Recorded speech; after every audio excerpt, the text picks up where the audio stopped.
very briefly, this work package is about the policy environment, and we want to ask how the CAP and other policies enable or constrain the resilience capabilities of EU farming systems. So the aim is not to assess the resilience of the policy, but to assess how these policies affect the resilience of farming systems. So within the overall framework, we look in particular at the resilience capacities, and we are very much on the way on that blue Carrera line. I love that metaphor. So we first developed a so-called resilience assessment tool that was building on earlier work on climate adaptation wheels. What we did is we translated the three different resilience capacities, robustness, adaptability, and transformability, into 4 indicators each, because we felt, well, they address different time horizons. So robustness policies have a short-term focus, adaptability has a mid-term focus, and transformability has a more long-term focus. But they also focus on kind of different elements of the system. So robustness policies, they tend to protect the status quo, they provide buffer resources so that is supported, and they provide support for risk management because that usually allows systems to bounce back after a crisis. Adaptability is more about creating flexibility and variety and to enable social learning so that farmers can get exposed to ideas from others, creating new relations. I think ICA is very much about that. And transformability is really dismantling incentives to maintain the status quo. So it's really creating incentives to move on. In-depth learning, really becoming reflexive of what people are doing, and support for niche innovations where new approaches can be tested and then hopefully upscaled or outscaled. So that's this assessment tool. How did we then proceed methodologically? The starting point is always a specific farming system and the challenges to this farming system, which we've taken up from another deliverable. Then the case study partners look for all the relevant policies, in particular the national implementation of the CAP, but also other relevant agriculture policies that are issued by the Ministry of Agriculture. So we didn't look into national environmental policies, for example, or the details of tax policy, because then this would have been limitless. We identified the relevant policy documents, and then we're reading through these policy document texts, and we identified all text elements that related to one of the 3 resilience capacities that was coded or collected in text extraction tables, and then scored each of these text sequences whether they enable or constrain one of the 3 resilience capabilities.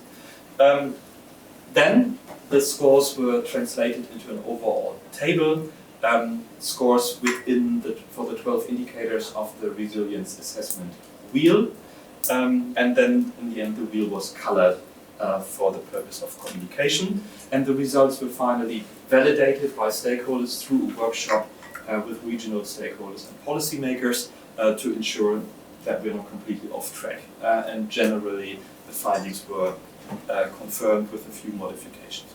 So what were the findings? First of all, I mean, there's a broad range of challenges to our farming systems in the areas of demographic challenges, all sorts of economic challenges, environmental challenges from climate change to diseases and wildlife, and various institutional challenges, often very fragmented policy environments, often not very coherent or very joined up policies. Now, if we look at the overall picture, we could identify specific links between specific policy instruments and how they enable different resilience capacities. So first of all, we identified a number of policy instruments that in particular provide buffer resources and have more of a short-term focus, and were therefore categorized as supporting robustness, in particular the direct payments and the greening payments, the market safety net, the crisis reserve, geographical indicators, various insurance schemes, and the coordination of production. A number of instruments, in particular under the second pillar, under the rural development programs, were supporting adaptability. There was a bit of discussion whether the Young Farmers Premium belongs here or it's rather a variation of the direct payments. The agro-environmental programs certainly support adaptability to more environmentally friendly practices, investment support, the LEADER program, and also various flexibility means like the ability to modulate budgets between the two pillars. And with regard to transformability, the case study partners observed that actually many measures constrain transformability because they encourage the status quo, in particular the large amounts spent on direct payments. Transformability is often implied in the goals of the policy that are stated in these documents, but that's not really matched by specific instruments. We found that support for organic farming could count as a transformability enabling instrument because, I mean, well, if you move to organic, then you have to organize your farm, your value chains in a very different way. Also support for new rural value chains and in particular also the European innovation partnerships.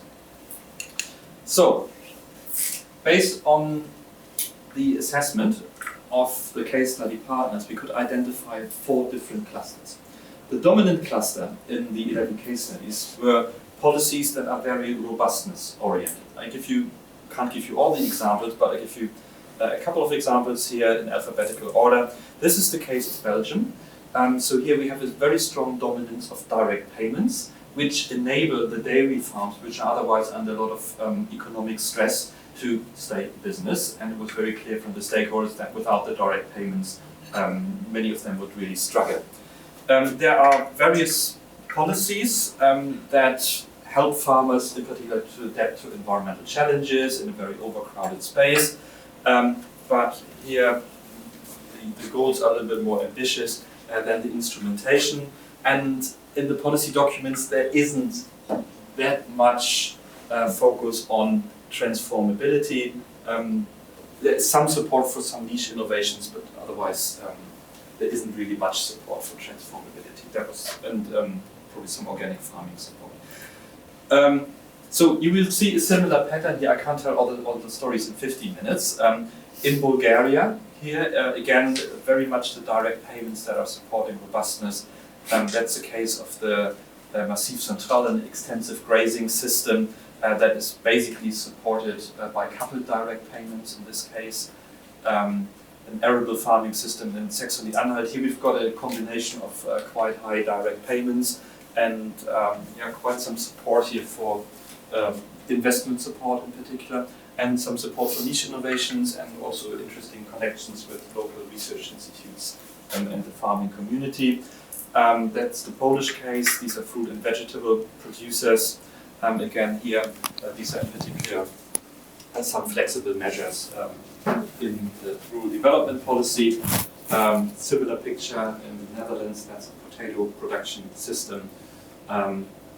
This is northeast Romania, so here also a very skeptical assessment of the way how the policy instruments actually support resilience, in particular because there were a few hiccups with how the direct payments were being administrated. And yeah, so this is the dominant pattern. Yeah, so policies that support robustness in particular because they provide a lot of buffer resources through the direct payments, and then various measures that support adaptability under the rural development policy. However, we also have examples of adaptability enhancing policies. The first example is hazelnut production in Lazio. So here are issues in particular with demographic change and environmental issues. And here we have a combination of rural development policies with investment support, etc., and working through the producer organizations under the common market structures. And because these are relatively small patches of land, the direct payments are not that important. So therefore, here is focused more on adaptability. The other example is egg and broiler production in Sweden. And the storyline here is that there's a lot of regulatory pressure around animal welfare in particular, but also environmental regulation. So the system has to change. And then they provide quite some investment support and research support in the rural development programs. The third cluster are, well, that's a sad story here, resilience constraining policies. That's an extensive sheep grazing system in the mountainous areas of northern Spain. And the story here is that the direct payments were shifted to an historical base and were then decoupled. And the result was that the extensive grazing system disappeared because it was no longer viable, and the direct payments were then used, for example, to invest in intensive pig production systems, which then depressed the prices for pig meat. So it also undermined the economic viability of many of these operations. At the same time, there wasn't really much support of under the rural development programs. So therefore, an overall quite skeptical assessment here. And we have one example of a transformability-oriented policy. The only question is, well, we are uncertain whether that's ever going to happen, because that was the British example. Here, the case study partners assessed the government documents for the new agriculture policy after the United Kingdom or the disunited kingdom might at some point leave the European Union, and therefore also the CAP. And that's actually quite ambitious policy language there, yeah? About making farming more environmentally robust, contribution to the rural countryside, and therefore also the rural economy. They want to phase out the direct payments. We've heard some of that already this morning. And then move all the monies into rewarding farmers for the provision of public goods. So that is, I mean, if that would become reality, that would be an example of a truly transformability enabling policy. So we have found a few overarching patterns. Overall policy goals score better than policy instruments. Well, what are possible explanations here? Maybe there are some financial constraints that not all the ambitions could actually be realized. Maybe there are administrative constraints. It's probably more difficult to administer transformability-oriented measure because that requires flexibility than the relatively simple direct payments. Maybe there's also a symbolic dimension of policy making, yeah? That we talk about transformability because that helps to orient the stakeholders, that that's something that policy wants or that the society wants. And there could also be a time gap between the development of policy and its actual implementation. Then there are significant differences in the resilience enabling capabilities between the case studies. These are the average scores, and so we've got relatively scores here around 2.5 on a Fiver scale, and it goes then up to 3.678. Then we found a mixed ability to enhance resilience. Some dimensions are more supported than others, and that's in particular robustness. Yeah? Here you see the pattern for all the cases. Robustness more than adaptability, more than transformability, with some exceptions that you've seen in the clusters. Again, these are the scores for instruments. What is interesting is that we think there is an instrumentation and implementation bias towards robustness. These are the scores.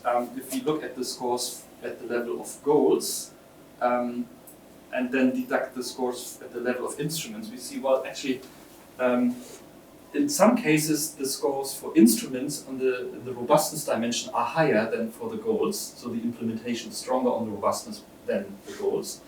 But in many cases, it's the opposite with regard to adaptability. That's this kind of reddish, brownish color here. You know? So there is a gap between the transformability and adaptability statements on goals and what's actually implemented. But in some cases, there's actually more robustness in the instruments than in the goals. So I come to my conclusions. Well, first of all, here's a kind of proof of concept. Yeah? So we found that resilience actually is obviously a meaningful category for analyzing the CAP. That was also confirmed through the stakeholder workshops in the regions and at a workshop with policymakers in Brussels in October last year. We can also say, well, the CAP enhances the resilience of farming system, but mostly the robustness with a little bit of adaptability. So we call that a robustness cum adaptability orientation. The support for transformability is generally underdeveloped, at least in comparison to policy statements as well as what we see in the scientific discussion. What's interesting is that the Eastern European cases score much higher on robustness and much lower on transformability. So the question is now, is that the interplay with the national policy context? Is it that these farming systems have already gone through major transformations before they entered the CAP and now really need a little bit shoring up because they have already transformed and transformed. Maybe we compare the transformation during this transition with this type of transformation that is lower, that is not so strong. Yeah, so I think that there's definitely interesting questions here. There was also clearly some ambiguity in the interpretation of some policy instruments. I've mentioned the Young Farmers Premium. Yeah, does that contribute to adaptability, or is this just another way of providing buffer resources? And what's very clear from the cases is that the national and regional policy design choices within the CAP envelope can have large effects on the resilience supporting function of these policies. So the takeaway then would be the current focus of the CAP on robustness does not sufficiently support adaptability, and in many cases it actually constrains transformability, and there could be other policy design choices. Thank you very much for your attention.